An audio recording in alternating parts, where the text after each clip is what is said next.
The year was 1913. Woodrow Wilson was president, and powerful banking interests, who had been trying for years, finally achieved their long-term goal of a silent coup d'etat by taking control of the American government. The first thing they did to accomplish their takeover was convince Secretary of State Philander Knox to lie to the American people and tell them that the 16th Amendment, the Income Tax Amendment, had been legally ratified by the states when it was not. The bankers knew that this tax would ultimately end up in their pockets. Because of this fraud, the American people were led to believe there was now a tax on their labor. Congress and the President are completely aware of this fraud, and it was even cited in a recent court case.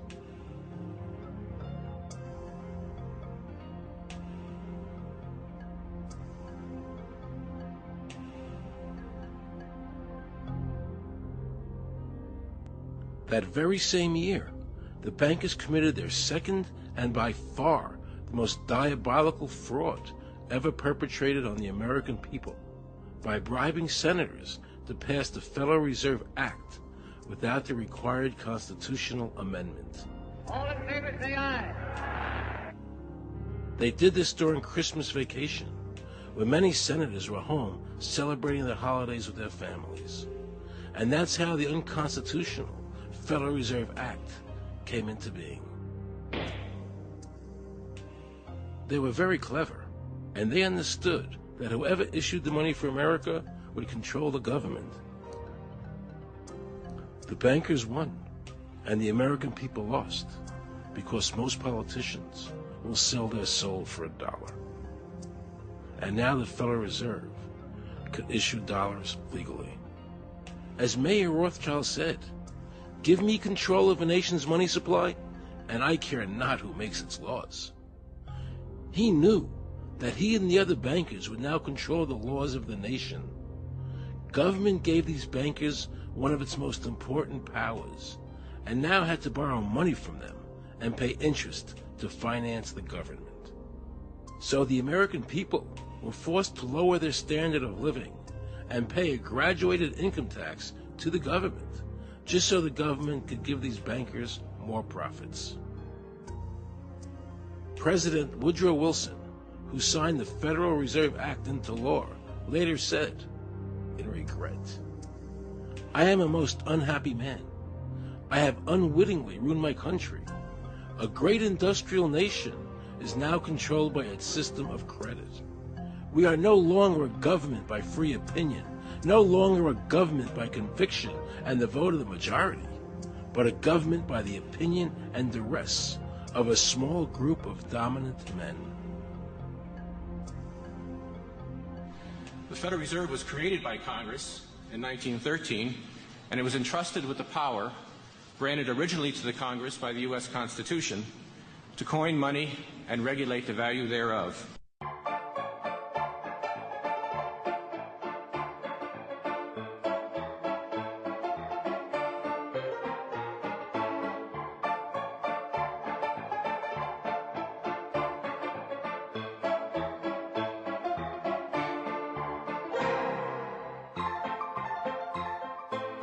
What's your name? Jan Crafting? Hi, Jen. I'm Aaron Russo. I produced the movie Is this a joke? Am I gonna No, make that's not a joke. Okay, good. No. I produced the movie Trading Places with Eddie Murphy and The Rose with Bette Midler, many movies, and I'm doing a feature film. And my film was about my quest to find out whether or not people pay income taxes. Do you pay an income tax? Yes, I do. You do? Yeah. Have you ever seen a law that requires you to pay an income tax? Have I ever read it? You mean in the page, black and white? No, Yeah. no. So you pay the income tax, I assume? Of late. Well, actually, no, I didn't file last year, but I'm sorry, is this on film? No, I paid my tax. My question to you is, have you ever seen a law that says you have to pay an income tax?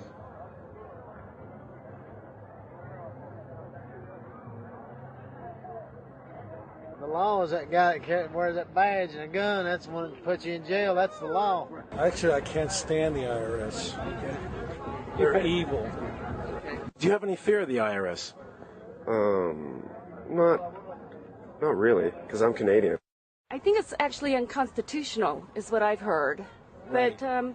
But to avoid any hassle, I pay it. If there was no law and I wasn't afraid of them coming and taking me to jail, absolutely I wouldn't pay taxes. Okay, then no, I wouldn't pay income taxes. It's a no-brainer. You wouldn't pay it. I wouldn't pay it. Why would anybody? Because that's what they tell us we must do, else we're bad Americans. Would you pay it? No. Would you pay it? No. Why would you pay taxes if you don't have to? The income tax is not legal because it would be a direct tax and it is not apportioned as the Constitution demands. If it's against the Constitution, then why are we doing it?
I really expected that, of course, there's a law that you can point to in the law book, the code, that requires you to file a tax return. Of course there is. Maybe I don't know what it is right then as he was speaking to me, but sure. So naively, I agreed to go off and research it and get back to him. 3.5 months later, I was at that point where I couldn't find the statute that clearly made a person liable, at least not me and most people I know. And I had no choice in my mind except to resign. I had to leave the IRS because I presented evidence that I had accumulated indicating that the agency was violating the law and violating people's rights. And I asked the agency for a response to my sincere concerns. And the answer I got was that they would not respond to my concerns and that they would provide me with the paperwork necessary to tender my resignation. But We the People Foundation for Constitutional Education put a full-page ad in the USA Today on July 7th, 2000. And within the body of that ad was a $50,000 challenge for anyone that could show the law.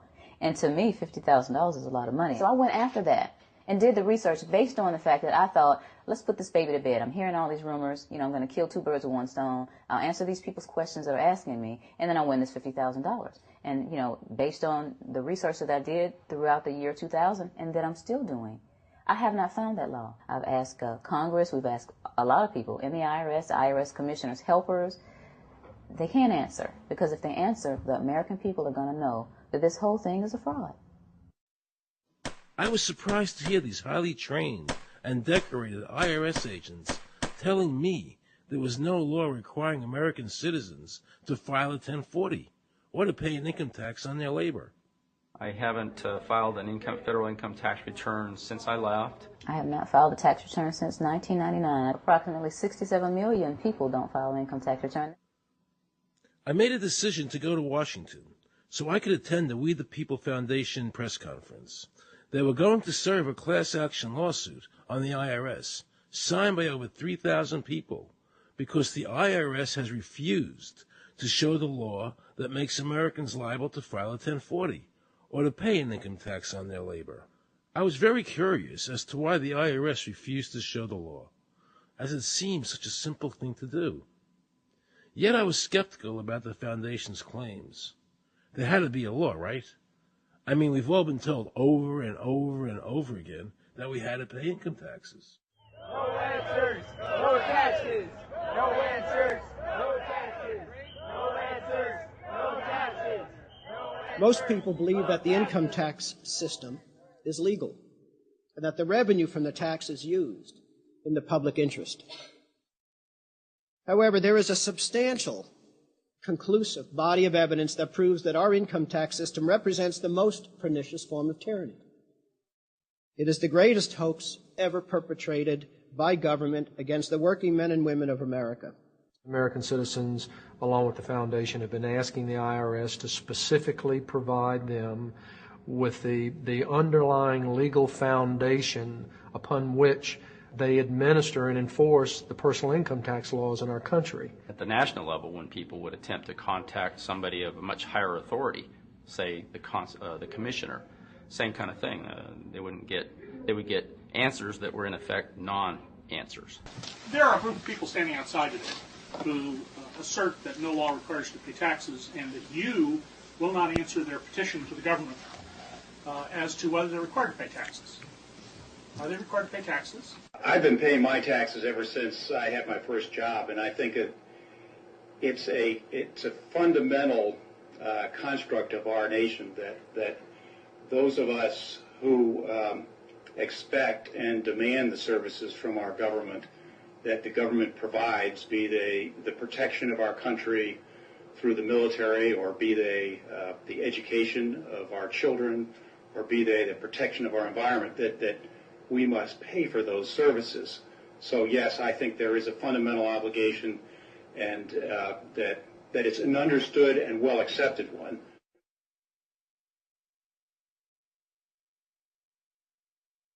Joe Bannister and I had a meeting in the White House with President Clinton's economic advisor, Jason Furman.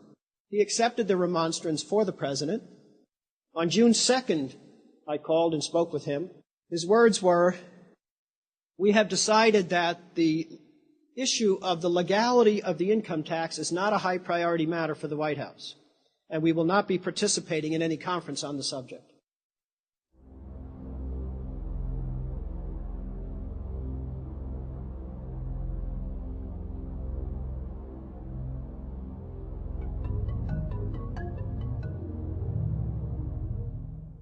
I decided not to eat until my death or until the government agreed to send their experts to meet with the experts from the tax honesty movement. And with the help of Congressman Bartlett, a deal was made. I'm very pleased that through these several trying weeks and now months, that we have secured the agreement of the IRS and the Justice Department, because some of the questions are beyond the purview of IRS, that they will both attend a public symposium where these issues can be formally addressed. Last Thanksgiving, DOJ and IRS notified Congressman Bartlett that they would not participate. Congressman Bartlett then waited until late January. He informed me that he would not be participating. Why do you think you've been able to get away with not paying or filing your income taxes for so long? Well, first of all, I've not gotten away with anything. I'm not hiding from anyone.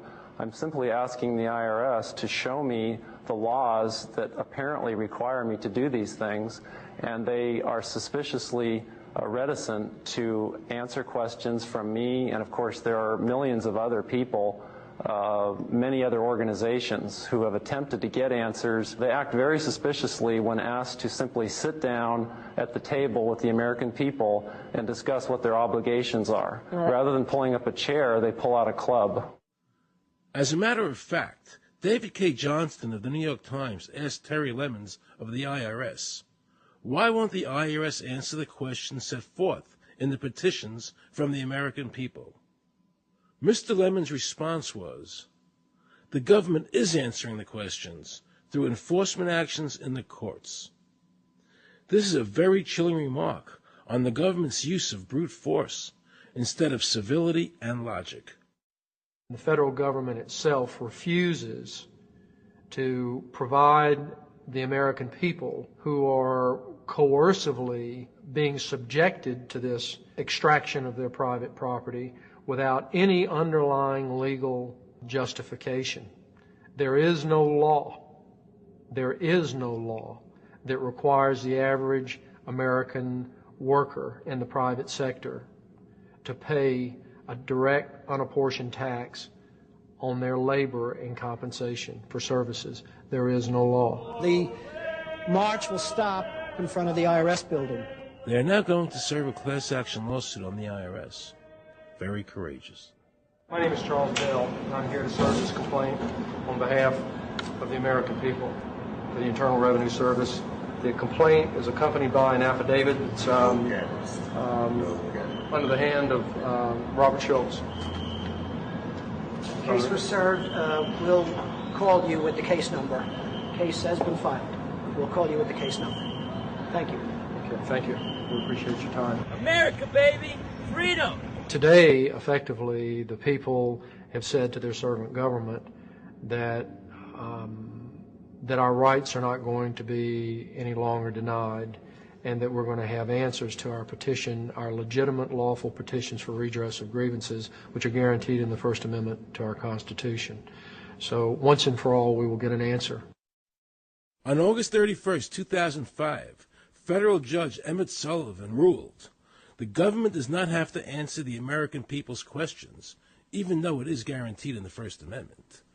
Our courts have made a decision that government does not have to show the law that it enforces. And the press never reported on this.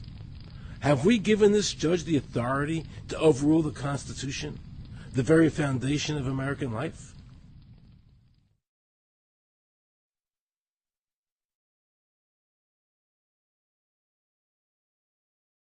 I believe that in both spirit and substance, our tax system has come to be un-American.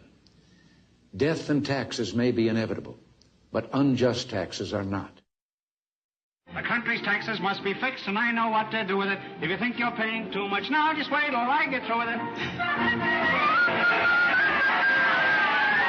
Now, Mr. Hanley, I'd like to ask you something. What does the government do with all the money we give them in taxes? When President Reagan was elected, one of the first things that he did was appoint a blue ribbon panel of business people headed by Peter Grace, and is commonly referred to as the Grace Commission. And their job was to research all the various areas of the federal government and make a report. One of the quotes from the Grace Commission is, 100% of what is collected is absorbed solely by interest on the federal debt. All individual income tax revenues are gone before 1 nickel is spent on the services taxpayers expect from government. If we pay the salaries of the congressmen and the senators, we're supporting them, aren't we? Well, yes. Yeah. Well, then why can't we list them as dependents and deduct them? We've been brainwashed. People have been told, that you need this income tax system to fund government, which is absolutely ridiculous. I mean, my question is, well, if that's true, how did we fund government from 1776 to 1913? The main purpose of the income tax is not to raise revenue, but to redistribute wealth and to control society. A lot of people might say, well, gee, if there wasn't an income tax, what would happen to education? They don't understand that education is paid for the most part, out of state and local taxes, your property tax. People might say, well, how are we going to build and maintain our highways? If there's no money coming into the government, we need our highways. There is a tax on every gallon of gasoline that people buy. Proceeds from the income tax do not pay for highway construction. The amount of money that we spend on defense is exactly equal to the amount of corporate income tax, which is quite legal and quite constitutional. I think we should not want the income tax for several reasons. One is that it is the instrument of totalitarianism. It is the means by which the government can manipulate people and put you into a condition of servitude. Every year you give the federal government a form that says, here's how all my money worked. If you lie, you could go to prison. So you're required to give them a financial statement that under, the force of law could put you in prison if it's not impeccable, right? And under the law, they're supposed to do the same. They're supposed to give you back a financial statement that says, here's what we did with your money. Except you comply and they don't. In fiscal 99, the Department of Defense had 1.1 trillion of undocumentable adjustments.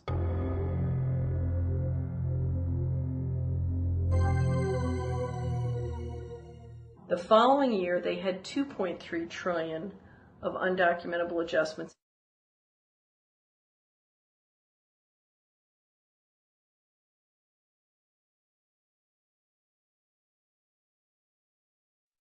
I decided to call the IRS. I spoke to Anthony Burke in Media Relations. He was very nice to me, and I explained to him that I was an award-winning film producer and that I was doing a documentary on the IRS. He seemed a bit stunned by this, then explained to me that Commissioner Everson nor anybody else would go on film to discuss the income tax. But he did say he would call me back. I thanked him for that, but I couldn't help wondering, why was the government making it so difficult for people to see the law? So I decided to bring my crew down to the IRS building to see if I could find some employees to interview. And here's what happened. I think you can have film here, that's it.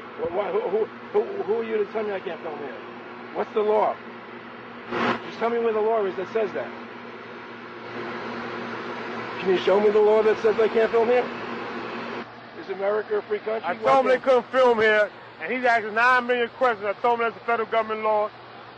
Hey, I told him he couldn't film here. He's telling me he's a citizen and all that. So I couldn't film him. I'm saying, where's the law that says I can't film here? And I'm asking another question, sir. Then Homeland Security showed up, because I was such a threat to Washington. You got a driver's license up? Yeah, I do. Put that away for me. After convincing Homeland Security I really wasn't Osama bin Laden, I kept wishing the IRS would allow me to interview somebody. Why wouldn't they show the law? What were they so nervous about? I began to have a frightening thought. What if it was our own government we had to be afraid of? With that disturbing thought in my mind, I went to see a group of tax experts. You can look through the statutes and look for the law that requires you to pay. And when you do that, you can't identify a law that requires the average person in America who earns a wage and works in private business to pay an income tax. The Constitution allows for two kinds of taxes. They're called direct and indirect. The federal government in the Constitution can tax almost anything, as long as it apportions the tax if it's direct.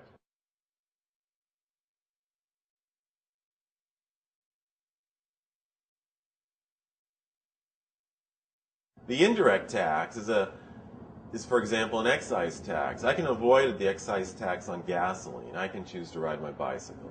I can avoid the excise tax on tobacco. I can choose not to smoke, or I can grow my own tobacco.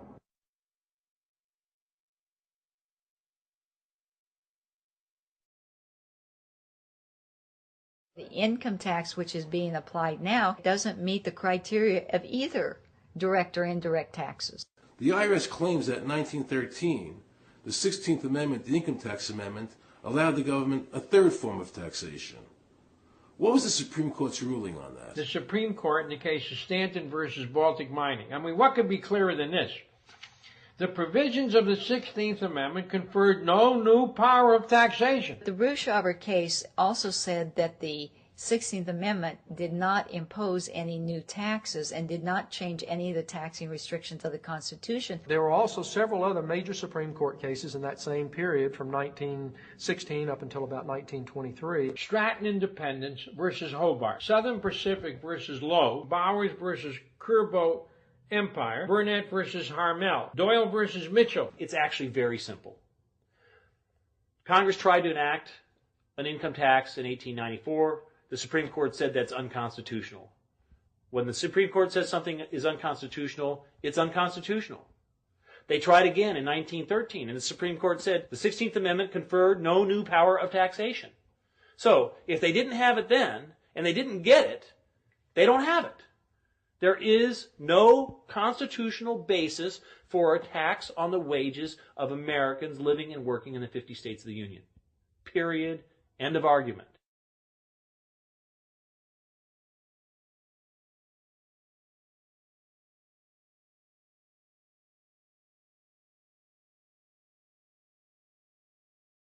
I have a letter here from Daniel Inouye's office out of the United States Senate that says, based on the research performed by the Congressional Research Service, there is no provisions which specifically and unequivocally require an individual to pay an income tax.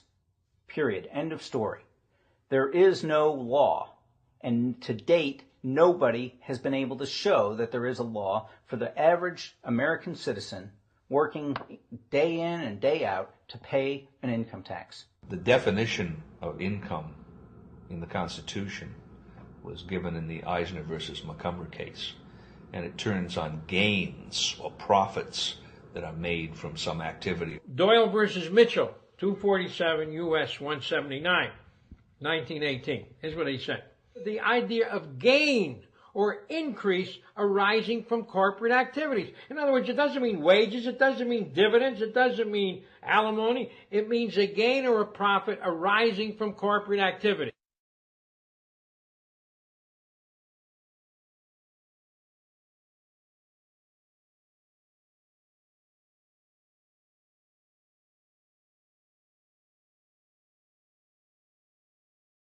These liens that are recorded against people by the government for tax liens are nothing more than allegations. They are non-substantive. They have never been determined by a neutral third party, such as a court, to have one shred of validity.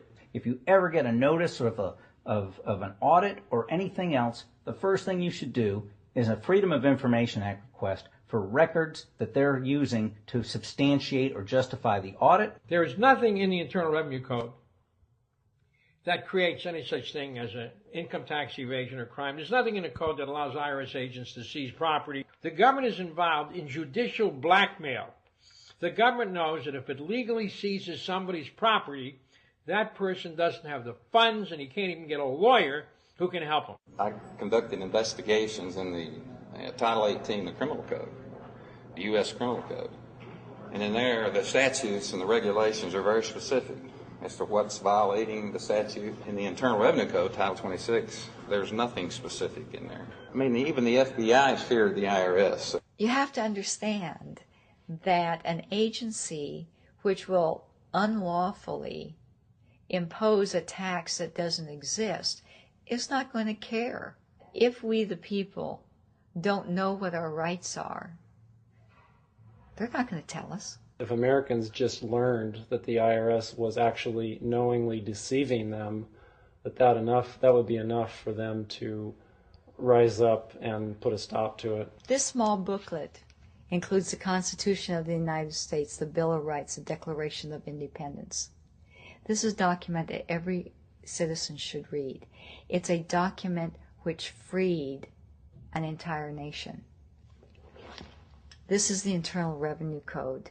And this document, and the unlawful application of this document by the Internal Revenue Service has enslaved the nation that this document attempted to free. I was very impressed with the people in the tax honesty movement. They weren't kooks. They were highly intelligent, well-researched, and very genuine. I was wondering why I never heard about all these Supreme Court decisions in the media. So I really wanted the IRS's point of view, because to get the true story, it was imperative I hear both sides. I kept wishing Anthony Burke would call me back. He seemed like an honest man. I then proceeded to call my message machine. Hi, this message is for Aaron Russo. This is Anthony Burke at the Internal Revenue Service. Let me suggest some people that you might want to think about talking to. One would be Don Alexander, who's a former commissioner who's here in town in Washington. Another would be Sheldon Cohen, who is both a former commissioner and former chief counsel. All those guys, I think, can answer your question about, where in the tax law it says that you have to pay taxes. Wow, good news, I thought. So I called Sheldon Cohen because he used to be the IRS commissioner. He wrote the tax code, and he was also general counsel to the IRS. He is a true expert, and I couldn't find a better person to answer my questions. He graciously agreed to my interview.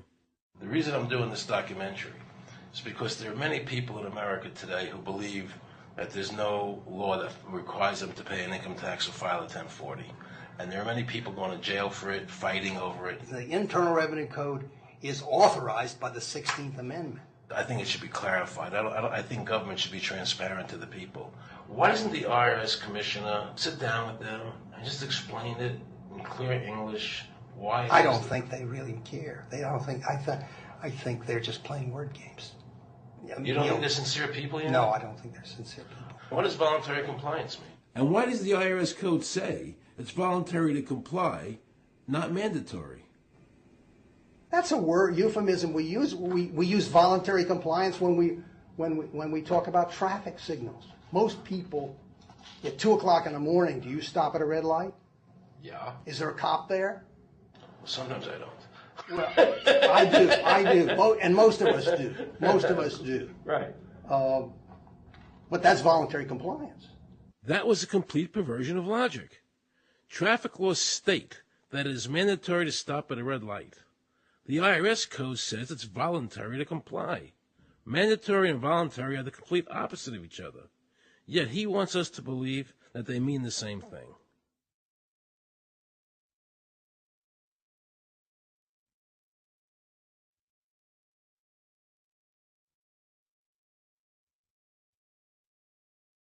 So can the government criminally prosecute somebody of information put on their 1040? Yes. Right, so doesn't that violate the Fifth Amendment? No. But the Fifth Amendment says I don't have to do anything that incriminates myself. Well, it doesn't incriminate you to put your income down. But you said before I could be put in jail for it. The commissioner wants us to believe that although the IRS demands that you fill out the 1040 and you can go to jail for it, that they are not violating your Fifth Amendment rights of self-incrimination. That is absurd. Isn't it true that the word income is not defined anywhere in the Internal Revenue Code?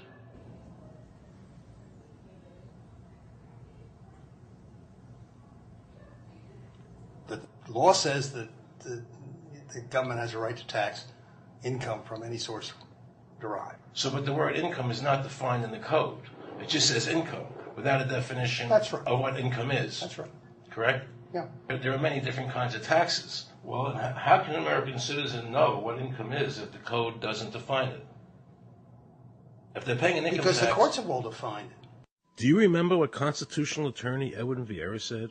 The definition of income in the Constitution was given in the Eisner versus Macomber case, and it turns on gains or profits that are made from some activity. So the Supreme Court has ruled income is not wages, it's not labor, it's gain from corporate activity. I believe that a man's labor is his private property. That's your view, but it's not the law. The Supreme Court's even said your labor is your private property. When I go to work for somebody, it's a trade. It's an even exchange. I do some work, you give me some money.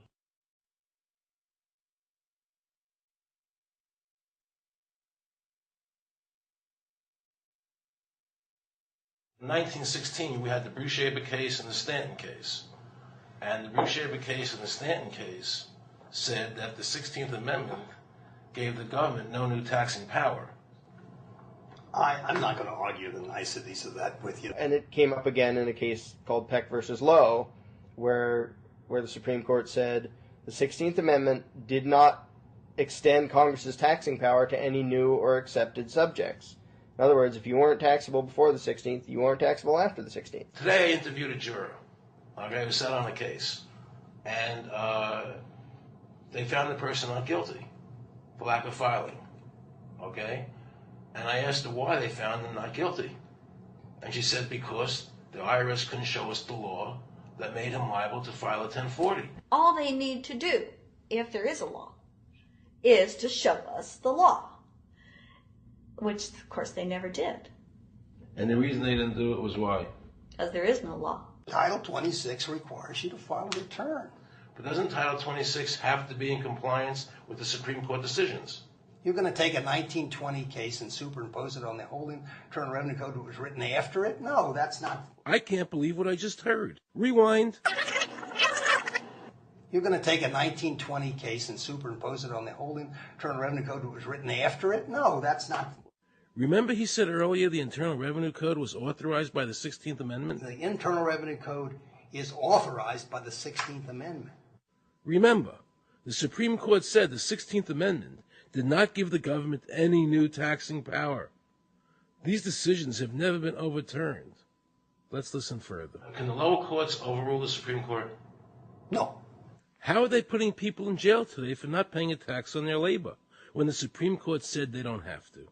Doesn't the IRS code have to be in compliance with the Supreme Court? That's my Aaron, question. this is a waste of time. Well, because whatever I say, you're not going to believe. He's right. I don't believe him. And neither should you. He wants us to believe we should obey the IRS code, which is being enforced in violation of the many Supreme Court decisions. If the Supreme Court made a decision... Thank you, Aaron. I think we're finished. I'm sorry, Mr. Cohen, you're doing that. Well, I'm sorry that you constantly re-argue the point. You're liable because the law says that you're liable, and the courts say the law says you're liable, and that's why you're liable. You see, he's talking about the lower courts, who are not in compliance with the Supreme Court, as they have to be. Doesn't the court have to be in compliance with the Supreme Court? The Supreme Court has so held. Where? You caught me unprepared. I'll come back. Well, I don't want to do that. But let me ask you a hypothetical question. No. You're making silly arguments here. Why is the Supreme Court decision a silly argument? Well, because it's inapplicable. That made my heart stop. He just said Supreme Court decisions do not apply to the IRS. That's the behavior you would expect from a totalitarian country, maybe China or Russia or Cuba. Not from America. They're just making up the law as they go along. Now I knew the tax honesty movement was right. The IRS thrives on intimidation and fear, not by law. It's no different than a criminal protection racket, using force to extract your money from you. Then the former IRS commissioner, now working at a prestigious Washington law firm, threatens me. Watch. Aaron, you understand Yiddish. Cornish to helfen. For those of you who don't understand Yiddish, that means nothing will help you. Now it all became clear. I understood why the IRS wouldn't go on camera and talk about where the law was. I understood why all the senators I called refused to be interviewed. There is no law. And now you know what our political leaders and the courts have known for decades and have tried to cover up. The United States Constitution strictly forbids a direct, unapportioned tax on the wages and salaries of American citizens. The United States Supreme Court has consistently ruled that the income tax is a tax on profits and gains, not on labor and wages. On behalf of the American people, I challenge the IRS to show me a statute that allows a direct, unapportioned tax on the wages and labor of the American people. And if I'm wrong, I will give my most humble apologies to the IRS. If the IRS is wrong, and there is no law, then every person who's been jailed should be let out of jail immediately, and any assets seized should be returned to their rightful owners. If this is a nation of laws and a free country, then the IRS should show the law to the American people. I felt an overwhelming need to understand why juries were finding innocent people guilty of not filing a tax return when there was no law requiring them to do so. So I went to talk to Marcy Brooks, a juror who used her common sense and did not allow the judge to railroad the jury into a guilty verdict.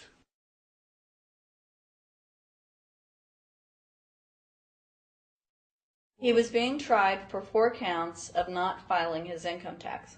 Okay. And our question was, well, what is to decide? Either he did or he didn't. It never occurred to us that he might actually be innocent while at the same time not filing.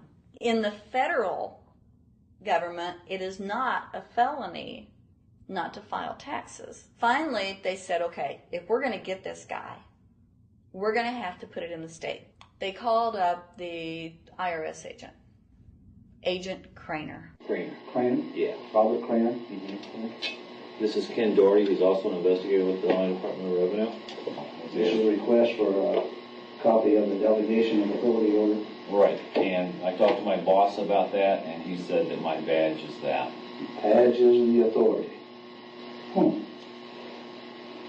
I thought it had to be in writing. The last question that the defense asked him was, did you write any of this down? And Agent Craner looked right at him and right at us, and he said, I never wrote anything down. And yet when we saw the video, there he was, writing notes, you know. And so I'm thinking, okay, at this point, the judge is supposed to say, Agent Craner, it is clear that you have committed perjury. It wasn't even noticed. It finally came to the climax. Mr. Harrell looked right at the prosecutor, and he said, I will tell you the same thing I have told over and over again to government officials. You show me the law that requires me to file a tax return, and I'll be glad to do it. And again, I ask, under what is the requirement that you claim under required to do these things? And the requirement under the regulations is what section? My question to you is, what particular act are we discussing here that I am liable to do these things that you claim I'm liable to do? Your exact question would be again? Okay, what is the section that what? But I guess I'm still not understanding your question, Mr. Harrell. Well, you must be familiar with what that you have the police powers to enforce. Yes. The prosecutor absolutely ignored him. And he started slandering Mr. Harrell. Just started attacking his character. They're calling us tax cheats. They're calling us fanatics. They're calling us weirdos.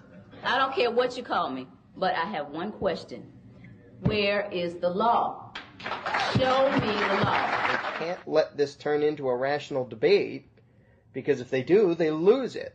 So they have to insult people and say it's frivolous. We felt like that there was an overall arrogance and that they were railroading Mr. Harrell and wanting us to participate. Judge Coogan, he looked right at us and he said, I will instruct the jury according to the law. We were sent to deliberation. The judge promised us that he would give us the law. And we looked and we looked and it was not there. We wrote a note to the judge asking for a copy of the law. 10 minutes later, we get a note back. You have everything you need. But there was no law. And he had promised us. At that point, I felt betrayed. I felt like this man promised us the law, and that's what this whole thing is about, the law. We request it, and he still denies us the law. And the reason they didn't do it was why? Because there is no law. Remember, we're talking about the Illinois state law here, okay, which is a law in Illinois. So we got out that law, and we read it several times, and I said, okay, wait, you know, because they kept saying, but this is a law in Illinois. And I said, look at the beginning of it.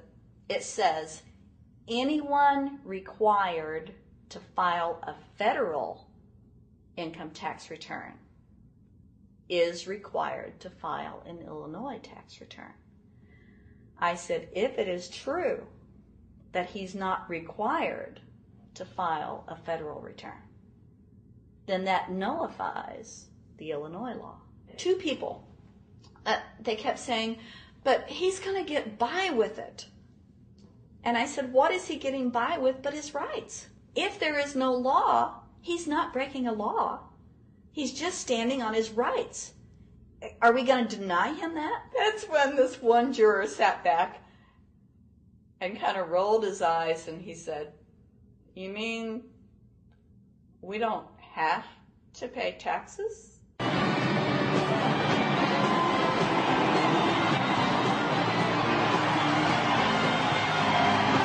All of a sudden we realized that this trial was much bigger. And the ramifications of this trial were going to be so broad if it actually got out.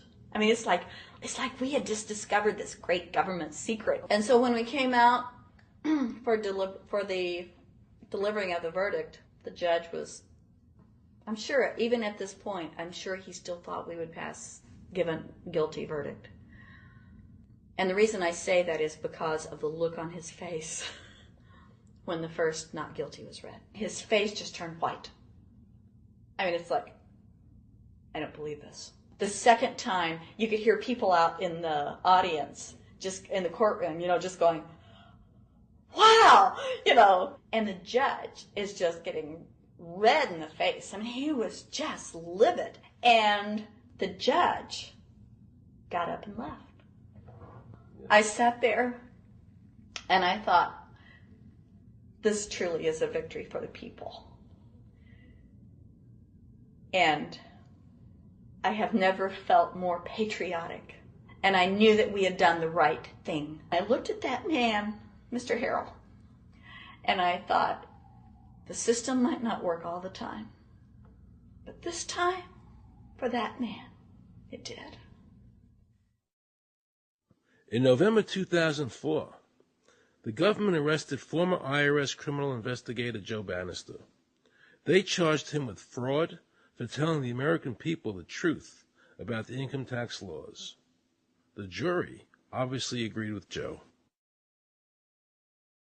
Well, it just showed Mr. Bannister to be honest and straightforward and working within the law.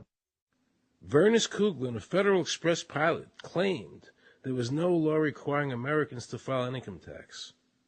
She also won in court. 24 people were criminally charged by the IRS because they claimed there was no law requiring them to file an income tax return. The fact is, neither the judge nor the prosecutor nor the IRS could bring that statute in there because it's not in the books. The jury came back with an acquittal for everyone. When the matter is put to the test, which means in terms of court and enforcement action, there is a 100% success rate in shooting down these arguments. The mafia has a code and they follow it, and it's a code of honor. But the IRS has no code of honor.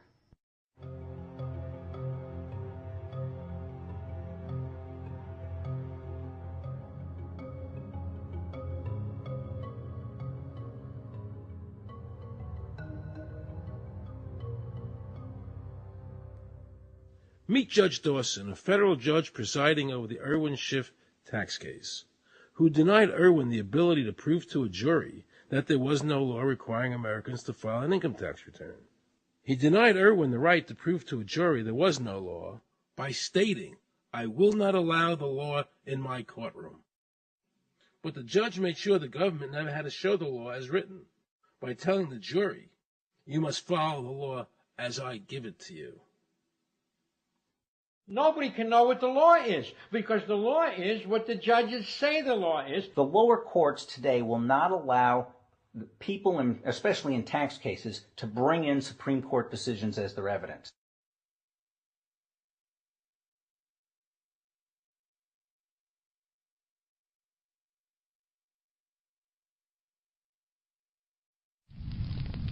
Here we have a federal judge railroading an American citizen by saying Supreme Court decisions are irrelevant. And again, nothing from the press defending our freedoms.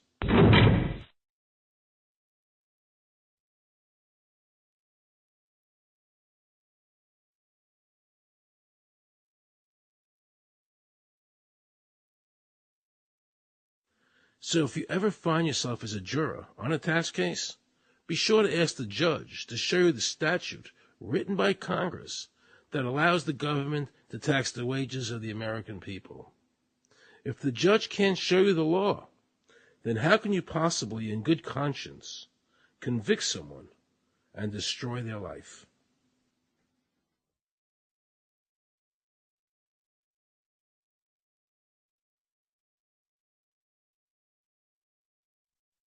Let's see how the IRS treated one of America's greatest heroes, and someone I cherished as a child.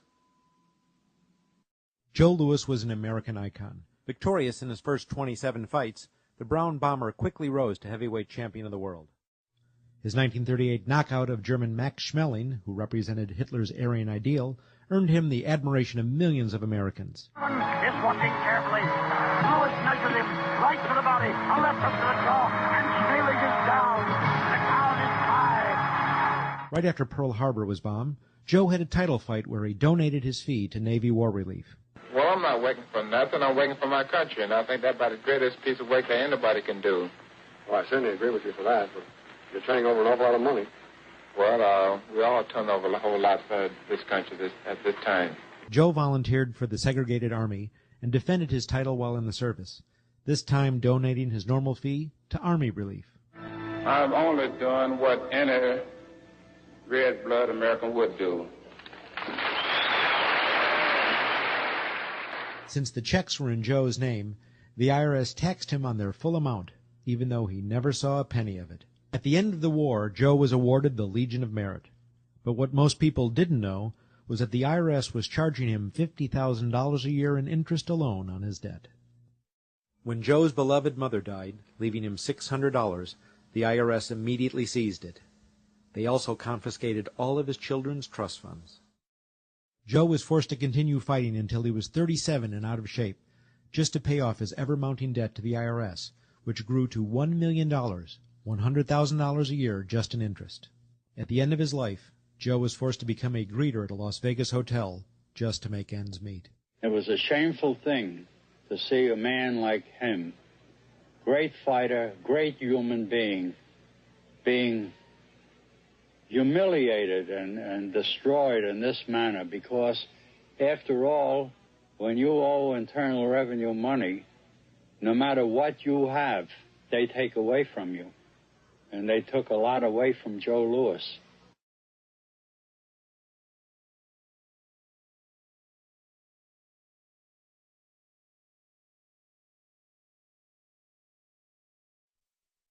I made a decision to drive to Virginia Beach from Washington because I had heard stories about two law-abiding families who had been brutalized by the IRS. They were falsely accused by their bookkeeper of being drug smugglers and tax cheats. And incredibly to me, without any investigation, the IRS proceeded to raid their place of business and their homes, even though they had done absolutely nothing wrong. On Saturday morning, 4 different raiding parties proceeded to raid 4 locations on a Saturday, the day before Easter. I was the manager on duty, and I was up in the deli, and people came through the door. How many came in the door? Maybe about 15 or 20 people. 15 to 20 armed agents. With dogs, with guns. They made me get everybody they went in the kitchen, they went in the deli, they went all over the whole restaurant, told all the customers, took forks out of their hands while they were eating their breakfast, and told them they had to leave. I got the frantic call from Edie. And she said, something wrong. So anyway, I jump out of bed, and I immediately run to the shower. I'm in the shower, and the next thing I know, I hear my son yelling, "Dad!" I went like this, and boom, I'm slammed against the door, and I fall down with the gun in my head. And they're like, "Where's Scotty Miller?" And I'm like, "Dad!" That's all I'm doing is yelling. I'm scared, frightened to death. And then the next thing I hear is Mr. Miller, the shower curtain is jerked back. I've got a gun pointing at my head. Hold it right there. The screams from the little girls who were at a pajama party with my daughter. There was 4 little girls there with my daughter. Of course, mayhem. There were about 3 men in my bedroom with huge guns. He followed us and wanted to watch us get dressed, and I tried to shut the door, and he puts his foot in the door, like he's going to sit there and watch us change our clothes. And I was like, excuse me, no. My neighbors now are all standing out. Were you still naked? Well, they handed me a towel at that point. I had a towel wrapped around me. Did the towel fit? No, hardly. Hardly. At this point, they were talking about weapons, and, I mean, it's crazy. I mean, they're looking everywhere, going through all my drawers. And I reached for my underwear drawer to get some underwear. They said, "Don't touch anything." Boom. They're locking their guns up. They hold it right there. Don't move around. Don't move. I'm like, whoa. I said, I'd just like to get some underwear on here, I said, I got women standing here. They keep everything. How did you conduct your business if the IRS took everything? We had to do it out of a shoebox so we could keep going because we requested these things, and I'm told that the government's really not, once they do raid and so forth, they're supposed to at least let you, until you're charged with something, continue your business. This wasn't the case. They kept everything. So you were never even charged? Absolutely not. Charged with what? And when you speak IRS, the whole world shrivels up. The whole world gets fearful to a point where let's not talk about it. I testified in front of Congress. I would like to know why this dark entity known as the IRS has come into my life and refused to leave. I raised my children with a zero tolerance for dishonesty. And now they must hear allegations that I am a major drug dealer and a tax cheat? A lot of people out there being abused, and a lot of people saying, look, I'll pay it. Just go away. Just go away. When all that happened, we had to file bankruptcy. We had cars taken away from us, kept my daughter from going to college. Do they ever think about the lives that they just destroyed? They think about the ruination of homes and property? No. In this case, we would have never thought this could happen to us. We've never done anything wrong. How can this happen in America when, in my case, personally, I thought that I was doing everything right? I've served my country. I've been to college. At least I've done something in my life. I got a speeding ticket one time. I paid my taxes for 40, 50 years, whatever it was. I've never been audited. What happened here? I had this really uncomfortable feeling in the pit of my stomach as I was thinking to myself, how did America transform itself from being a truly free country with a servant government where our individual rights were protected by our Constitution to being a country that talked about being free but really wasn't? The change started when the Federal Reserve came into existence and America adopted one of the major planks of the Communist Manifesto by bringing to America this central bank. The very same people that backed the Federal Reserve System also backed the graduated income tax, a second plank from the Communist Manifesto. You know that the Federal Reserve is a private bank and not a government agency? No, I wasn't aware of that. It's a private bank? That would scare me quite a bit. What if you learned that the Federal Reserve makes money off the taxes you pay? How would you feel about that? Angry. Like I'm feeling right now. I would feel cheated by my government. I'd be angry. It kind of sucks. They're pretty much in control of everything. I decided to drive back to Washington to see Dr. Ron Paul. He had been a congressman for over 20 years. I had met him previously in 1998 when I was running for governor of Nevada, and I knew him to be an honest and sincere man, and I thought he'd be very helpful in letting me know what the future holds for the American people. Who owns the Federal Reserve? It's secret, and we can't find out what's happening. But the Congress created it, and it's not authorized in the Constitution. The government borrows money from a private corporation using the name Federal that prints United States on it, and then it pays back to the Fed, which is owned by private banks. We don't know who all those private banks are. The money that the government is paying back to the private bankers is the money that comes from you and me. Why in the world would the American government borrow money and pay fees on it when it has the authority to make the money itself interest-free? The Federal Reserve is no more federal than Federal Express. I've never seen a full list of ownership for the Fed. I don't think anybody has. The government works for a private bank, and the private bank works for its owners, the true masters.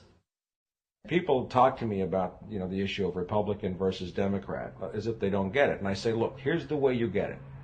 It's organized crime. All you do is you call the Republicans the Genoveses, and you call the Democrats the Gambinos. The people at the top, they treat it like a crap game, like it's their crap game, like they're making lots of money. Occasionally, somebody at the table shoots each other, but the moment anything threatens their crap game, they all unite to protect it.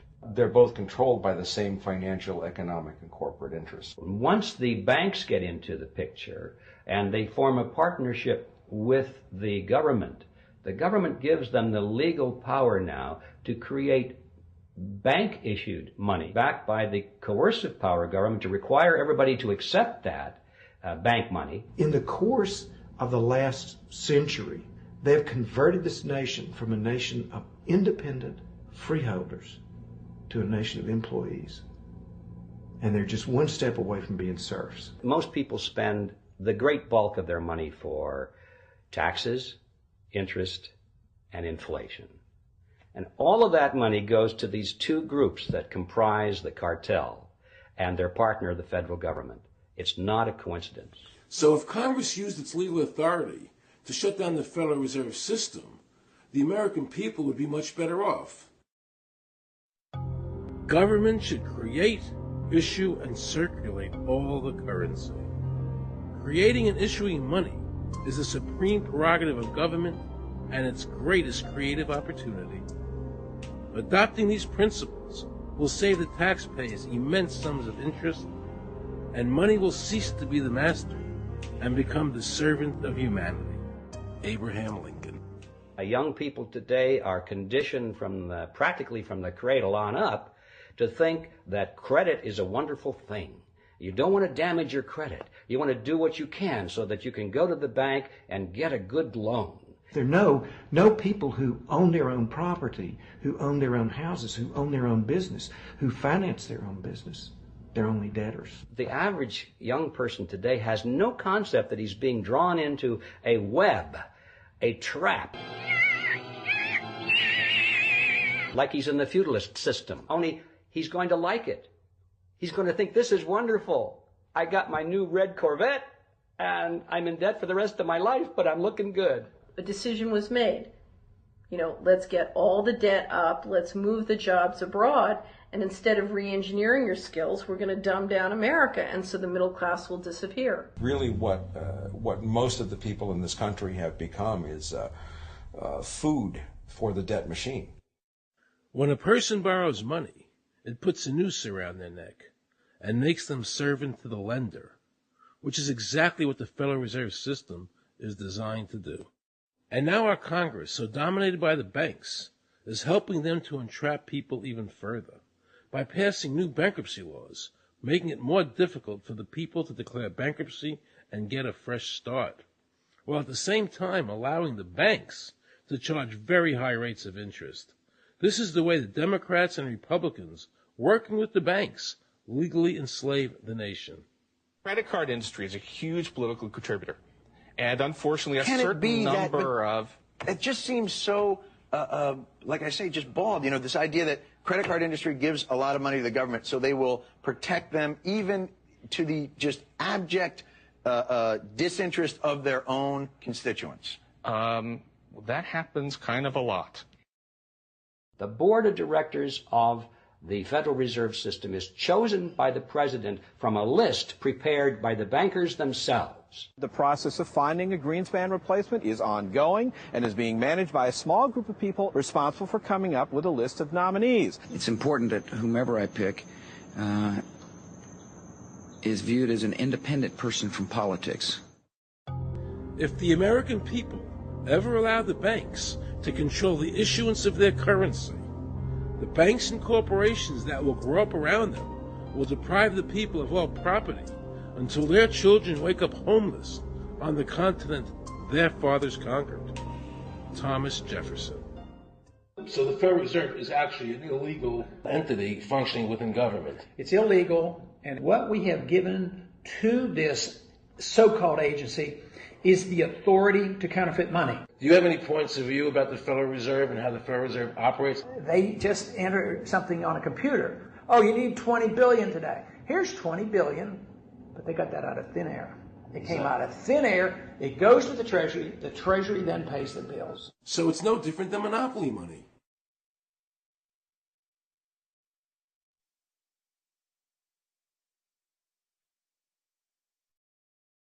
The cost of living is so high today because the Federal Reserve and the federal government have destroyed the purchasing power of the dollar. The dollar today is actually worth about 4 cents, despite the fact that the government, the Federal Reserve, and the media keep telling us that they're protecting the value of the dollar.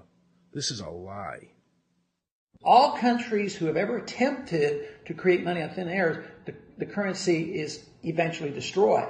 Why did we give a monopoly of creating money out of thin air to a private corporation? The result is exactly the same as if someone were picking your pocket every year, because that's exactly what they're doing. Originally, paper was a receipt which is used as evidence that the money exists. Over the years, of course, the government has disconnected the paper from the actual tangible substance, which is money. So now we have a piece of paper which is evidence of nothing. In the past, people were able to take their receipts, the paper, to the bank and get the real money, the gold, in exchange for the receipt. This limited the amount of money that could be printed, thereby protecting the purchasing power of your savings. You don't have to worry. That's good because I work 3 jobs and I feel like I contribute. You work 3 jobs. 3 jobs, yes. Uniquely American, isn't it? I mean, that is fantastic. In the absence of the gold standard, there is no way to protect savings from confiscation through inflation. There is no safe store of value. Gold stands as a protector of property rights. Alan Greenspan, before he went to work for the Federal Reserve System. Now Alan Greenspan and the other central bankers want you to believe that the receipt, the paper, is the real money. This is nothing more than sleight of hand. It's a magician's trick. Because for them to maintain control over the government and the people, they have to convince you that this paper is really money. Because that is the essence of their power and our powerlessness to maintain control over our own government.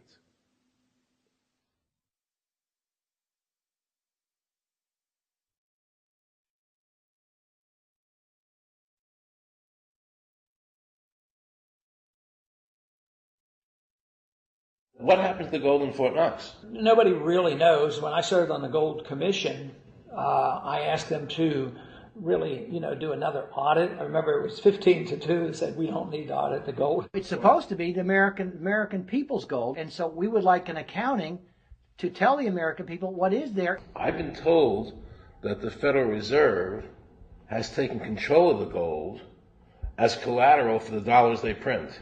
They list gold on their balance sheet. How could the Federal Reserve, this private bank, list gold on the balance sheet? They claim they're holding that for the Treasury. So that puts private bankers in control of the American gold. They could have taken all of America's wealth. That's a possibility. Shouldn't the Congress stand up and say, where is the American people's gold? They're not audited. They control the money of America, and it's not audited? There is no audit.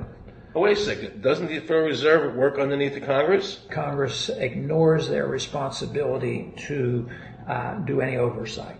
The president really has no control, nor does the Congress have any control over this cartel. It just has the appearance of control.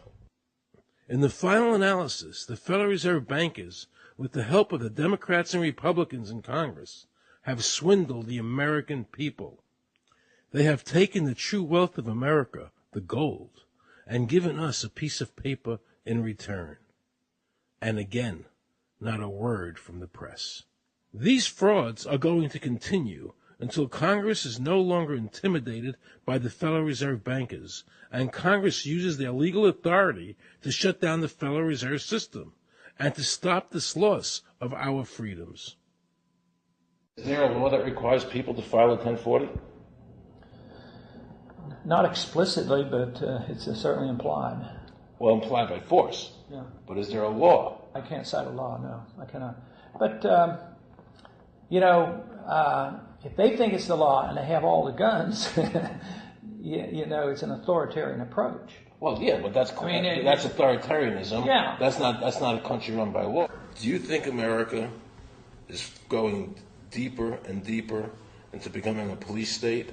And if so, in what ways do you see that as a congressman? Yeah, I think we're moving in that direction because there's not much we can do without permission. The absence of a police state is that people are free, and if you don't commit crimes, you can do what you want. But today, you can't open up a business, you can't develop land, you can hardly do anything. You can't go to the bank, you can't go to the doctor without the government knowing what you're doing. And they talk about medical privacy, that's gone. Financial privacy, that's gone. The right to own property, that's essentially gone. So you have to get permission from the government from almost everything.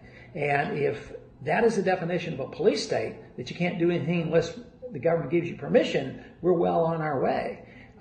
This is something that people eventually, I hope, will get sick and tired of and say, enough is enough.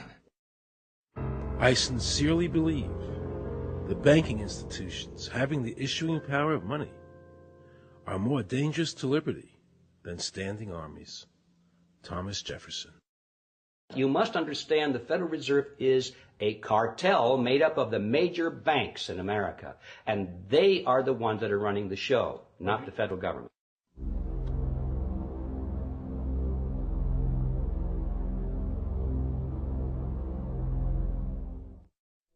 powers that be behind the system, the financial interests, are able to exercise a disproportionate amount of influence on not only the economic structure of the country, but the political structure.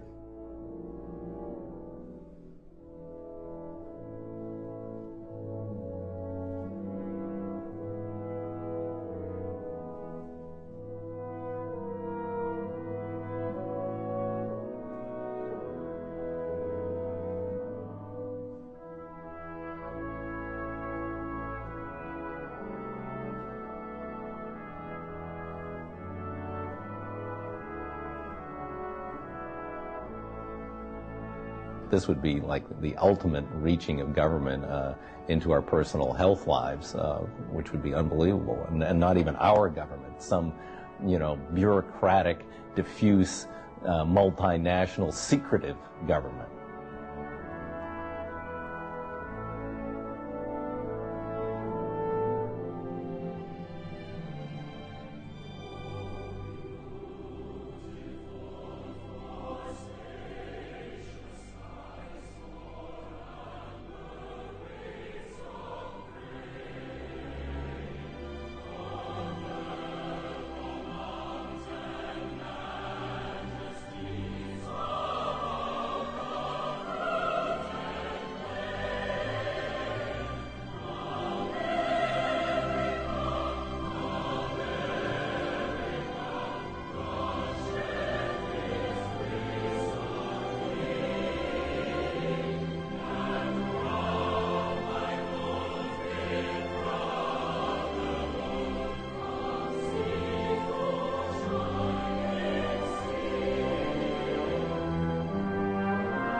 Assure the American people that, one, I've got the authority to do this. American people expect us to protect them and protect their civil liberties. I'm going to do that. Preserve, protect, and defend the Constitution of the United States. The Constitution of the United States. So help me God. So help me God. So help me God.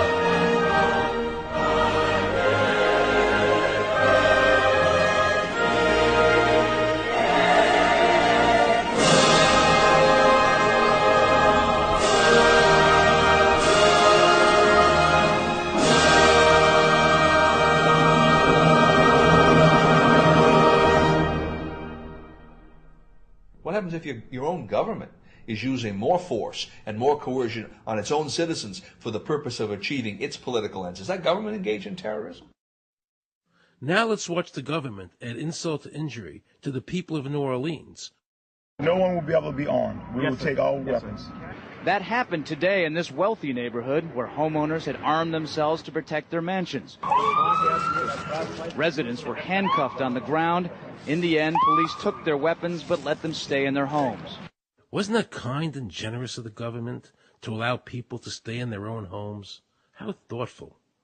Of course, they couldn't defend themselves from looters. For many of the police and guard troops, it is an uncomfortable job to do this in an American city. You never expect to do this in your own country. Walking up and down these streets, you don't want to think about the stuff that you're going to have to do. We are losing our right to property. The government is getting more pretexts to seize it, using the power to confiscate it with eminent domain. The asset forfeiture laws have proliferated. It's easier for the prosecutors to come in and make an accusation against you and confiscate your property even though they have no evidence that you've done anything wrong. Guilt or innocence doesn't really matter that much because it's very convenient for the government. Unfortunately, what is being sold to the American people today as Americanism, if you peel off the label, you find so much similarity to what we were fighting against when we were fighting communism and Nazism and fascism. The government's now putting a national ID card together and they want checkpoints. We will be carrying our papers, and they have recommended there'll be checkpoints throughout the country. Isn't that what Nazi Germany did that everybody in America was against? Papers, please. May I see your papers? May you see your papers? I don't think I have them on me. In that case, we'll have to ask you to come along. Wait, it's possible that, yes. Here they are. These papers expired 3 weeks ago. You'll have to come along. Halt!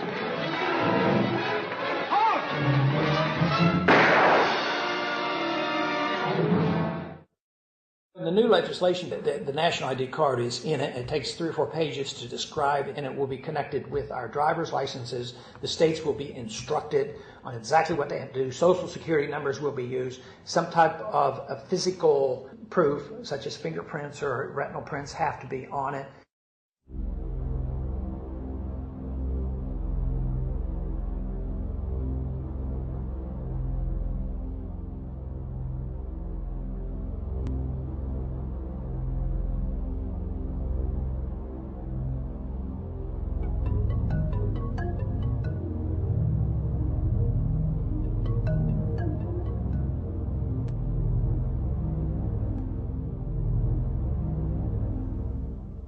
It is time to wake up, America. These ID cards are not about defeating terrorism, but they are all about controlling the American people. I arranged an interview with Catherine Albrecht, a leading authority on the RFID chip. Her book entitled Spy Chips is the definitive book on this subject. I wanted to find out just how dangerous these chips are to our liberties.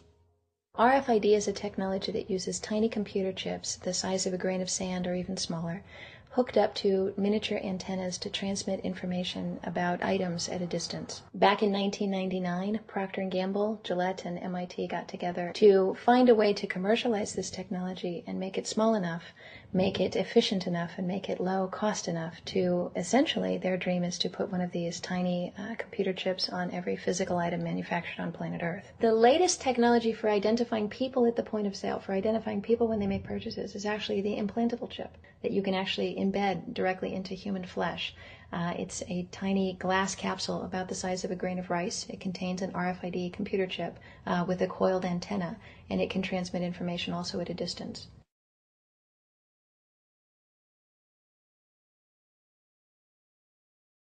Can a microscopic tag be implanted in a person's body to track his every movement? There's actual discussion about that. You will rule on that, mark my words, before your tenure is over.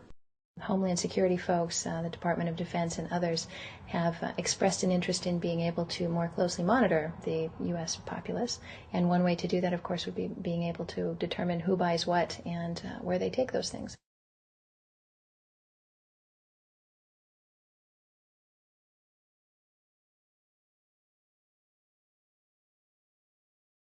Radio waves can travel through walls, they can travel through wood, they can travel through the things we normally rely on to protect our privacy. For example, your purse, your backpack, your pocket, anything you're wearing or carrying. Kraft Philadelphia cream cheese has been tagged with RFID and sold to consumers, as have Mach 3 razor products and other Gillette razor products, without the knowledge of the consumer. One of the tiny chips could actually even be the dot on the letter I on the back of the fine print on a package that you purchase. They were talking about having reader devices in every airport, on every bus, on every train, on every port, on every dock. One of the most worrisome applications of RFID are proposals to put them into cash, meaning that you would be able to track every banknote, where it had been, who it had been issued to, and create, in essence, an audit trail. That would essentially take away the anonymity of cash that we now enjoy today. The ATM machine itself, as the money came through the roller device, would be reading each number, and they would know who you are because, of course, you identify yourself at the bank before you take money out. And down the road, when you go to pay at a major retailer, it would also be possible for them, as they're putting the money into the cash drawer, to simply feed it through a little reader device. It would go in, it would tag that number and transfer possession from Aaron Russo, say, to Walmart. Once everything you do is tied down to a single number and there is no longer the ability to pay with cash, then all it takes to render you a non-citizen is to simply turn that chip off. You will no longer be able to really participate in any function in society, including buy food. So through the implementation of the Federal Reserve System, the American citizen has gone from being a private individual who had real money, gold, in his possession that was private, to a citizen who has no privacy because all money is now being digitized. They can deduct whatever amount of money they want out of your digits whenever they want. They can trace you whenever they want. You'll be at their mercy. God forbid we allow this to happen in America. This is absolutely Orwellian. I mean, it's talking about Big Brother looking over your shoulder at absolutely everything you do, every purchase you make, every place you go, every company you interact with. All of that would be reported back potentially to the government.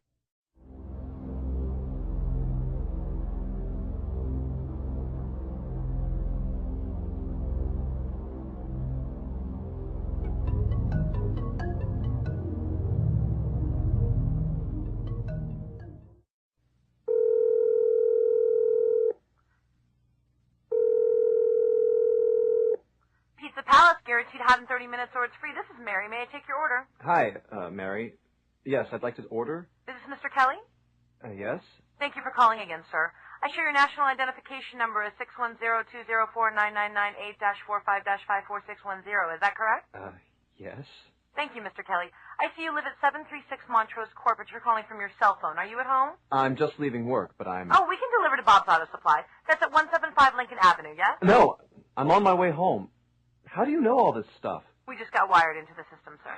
Oh, well, I'd like to order a couple of your double meat special pizzas. Sure thing. There'll be a new $20 charge for those, sir.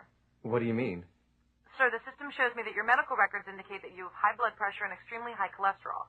Luckily, we have a new agreement with your national health care provider that allows us to sell you double meat pies as long as you agree to waive all future claims of liability. What? Do you agree, sir?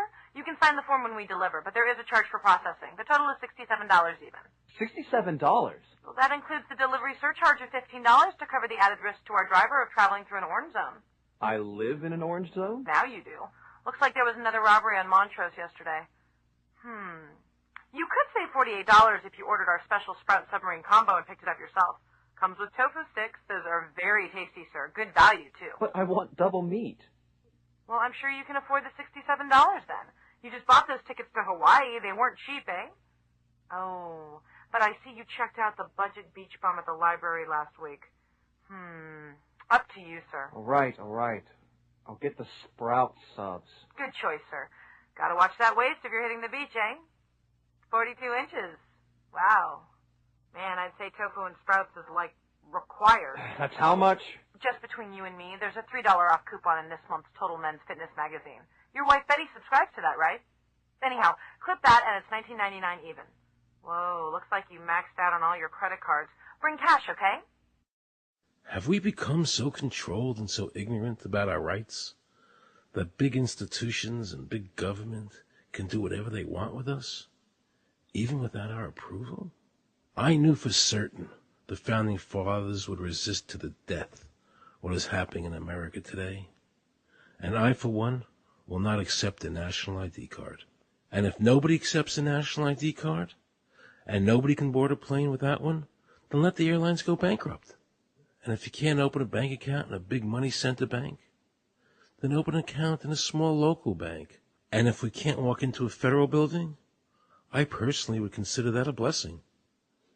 Don't allow these institutions to dictate to us how we conduct our lives. This is America, and we have free choice. We the people have all the power, not the government. Government gets its power from us, not the other way around. Think of all the men and women who died in all our wars, fighting for freedom, not Federal Reserve bankers. Do you think they sacrificed their lives so that Americans could be chipped like a dog? So we could all have a homing device inside us? No. This ID card is the last step before they implant us. And that's precisely the reason nobody should accept one. And you know what they're going to do? They're going to call on the propaganda machine, the media, and try and sell this as if it were in everybody's best interest. We're working on a product that we have called internally a PLD. PLD stands for Personal Locating Device, which is an implantable GPS for which our company owns a patent. The hybrid of the two of these products, being Digital Angel and Verichip is what we call PLD. PLD should be in prototype form by the end of this year, by December of 2002, and we are already working with the Food and Drug Administration as well as legislative agencies with these products and ultimately with the PLD.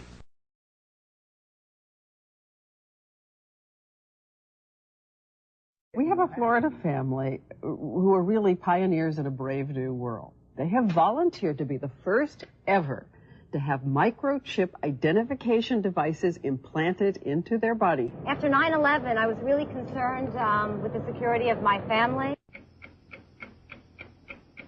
I wouldn't mind having something planted permanently in my arm that would identify me. Talk about identification papers. Watch what happens to a woman in Florida whose license was suspended. Get out of the car or I'm going to tase you. The next street off of Sequence.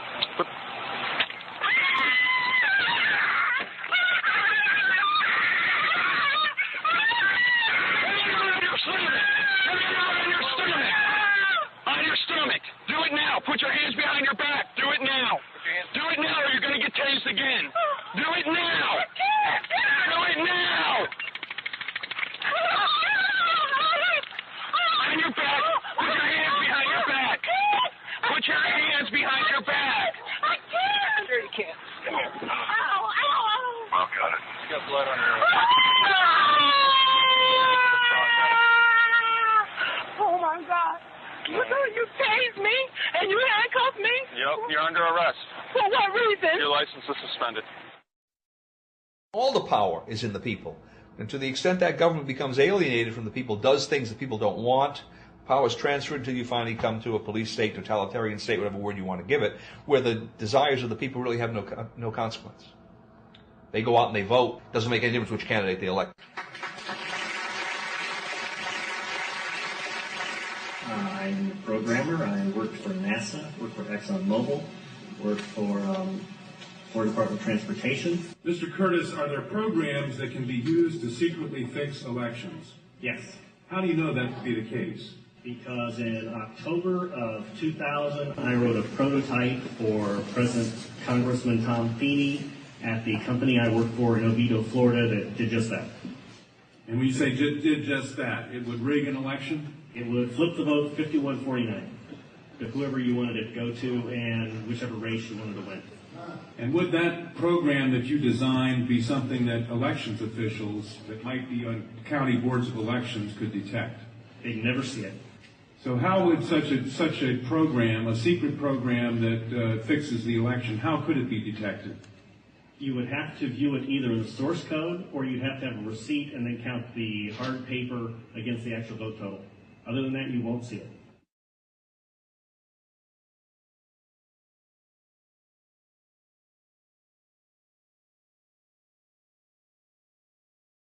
Given the availability of such vote rigging software and the testimony that has been given under oath of substantial statistical anomalies and gross differences between exit polling data and the actual tabulated results, do you have an opinion whether or not the Ohio election, presidential election, was hacked?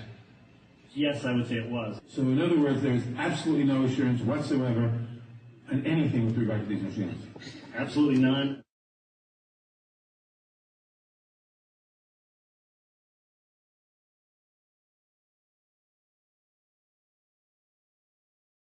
Anybody who trusts electronic voting machines should have their head examined.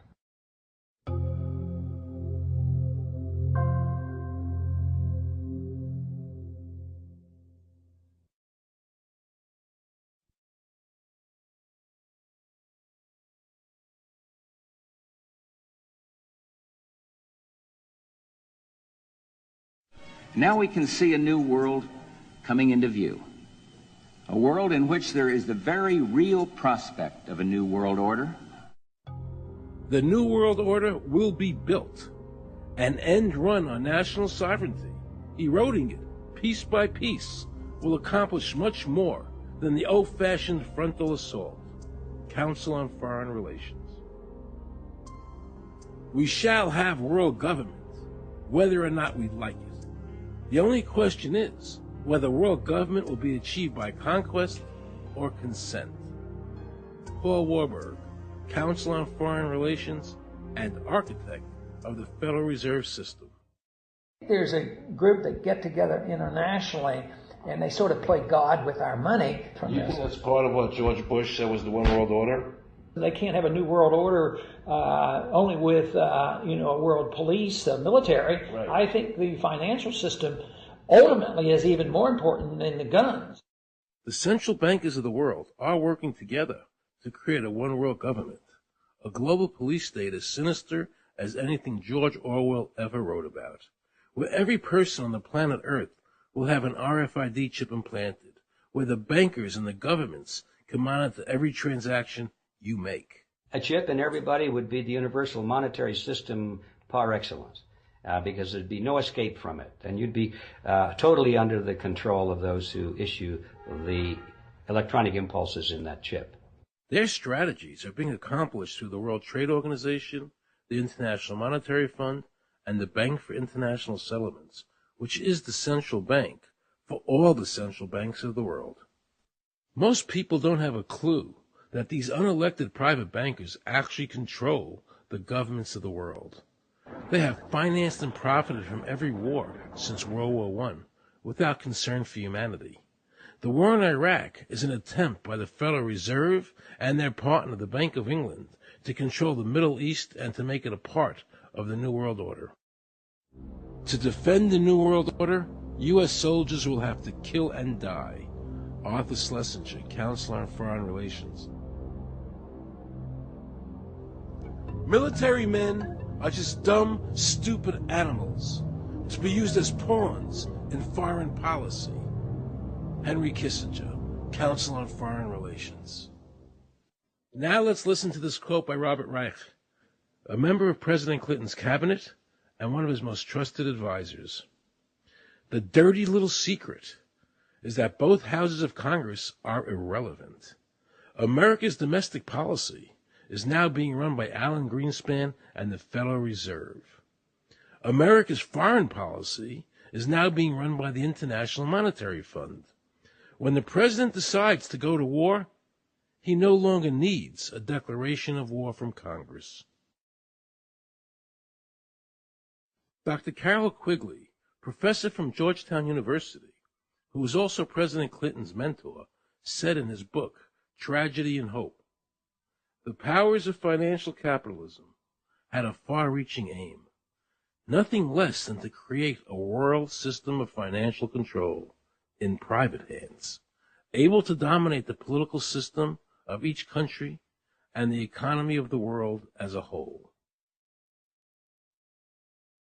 And then President Clinton's Deputy Secretary of State, Strobe Talbot, said, in the next century, nations as we know it will be obsolete.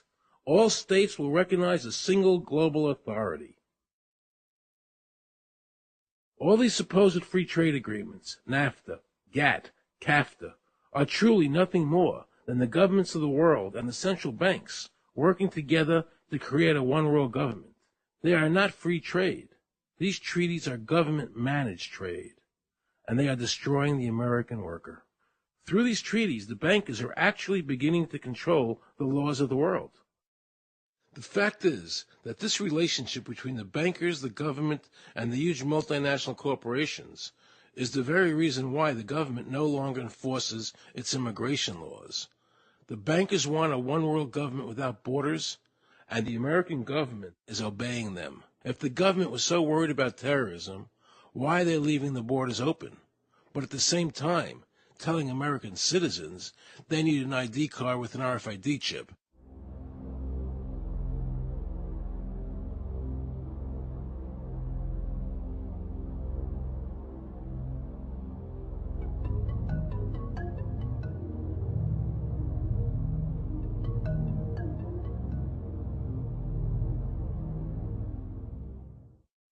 The Bush administration's open borders policy and its decision to ignore the enforcement of this country's immigration laws is part of a broader agenda. President Bush signed a formal agreement that will end the United States as we know it, and he took the step without approval from either the U.S. Congress or the people of the United States. Bill Tucker reports. The Security and Prosperity Partnership of North America sounds benign, hardly like a policy that critics call NAFTA on steroids. It's a deal that few have even heard of. It's being done again by very few people at the very top on behalf of the investment class, but the working class of people, political officials across our country, from communities, from cities and so forth, they don't know anything about this. Yet it was agreed to by Mexico's President Fox, Canada's Prime Minister Martin, and President Bush in 2005. Administration officials counter their critics by saying everything about SPP is on the White House website. And they say the partnership is not a treaty, but more of an outline of priorities between the United States, Mexico, and Canada. Still, some wonder why there haven't been public discussions about the goals being pursued. You know, I was asked the other day about whether or not I really thought the American people had the stomach to stand up and stop this nonsense, this direction from a group of elites in absolute contravention of our law, of our Constitution, every national value. And I hope, I pray that I'm right when I said yes. But this is beyond belief. Look what happened in Europe. The people that voted down the European Constitution wanting each country to stay sovereign. Yet the private central bankers are pushing the governments forward to make this Constitution happen, even though the people voted against it and clearly do not want a world government nor one European government.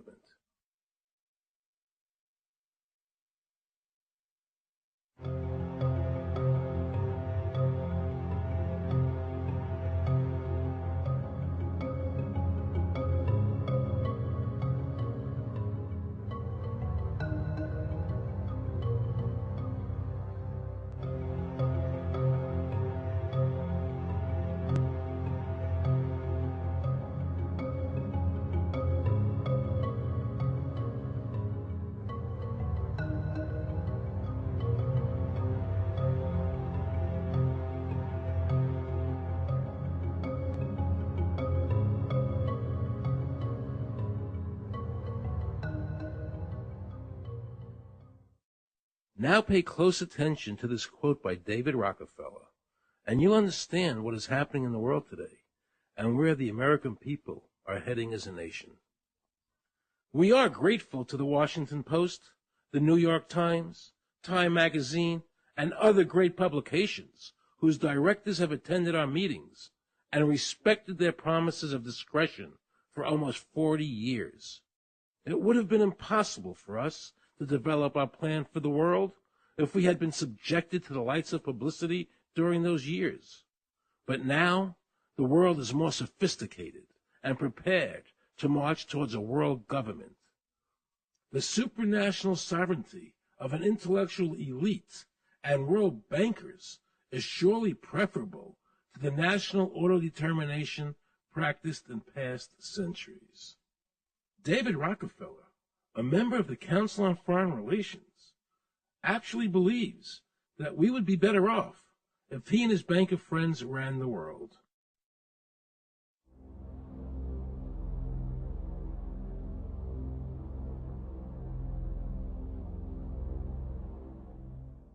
Benito Mussolini had a great quote about fascism. He said that fascism should be called corporatism more properly because it's the perfect merger of power between the corporation and the state.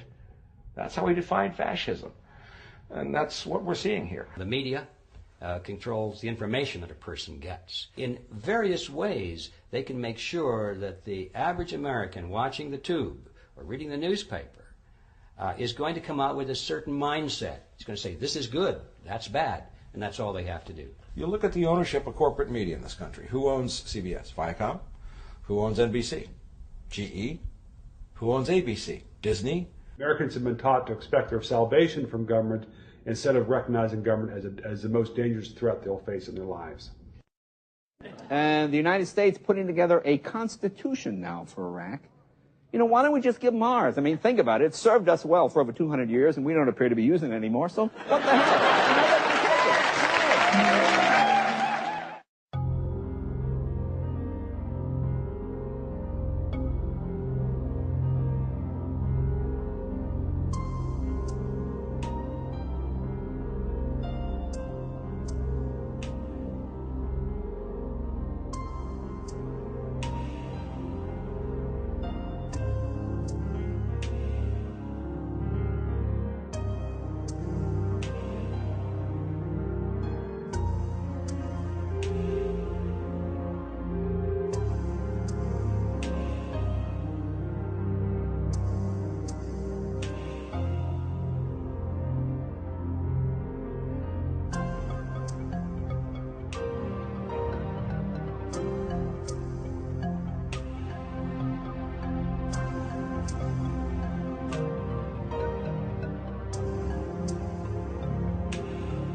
I like the old idea where you could do what you thought you could do and what you wanted to do as long as you didn't hurt other people.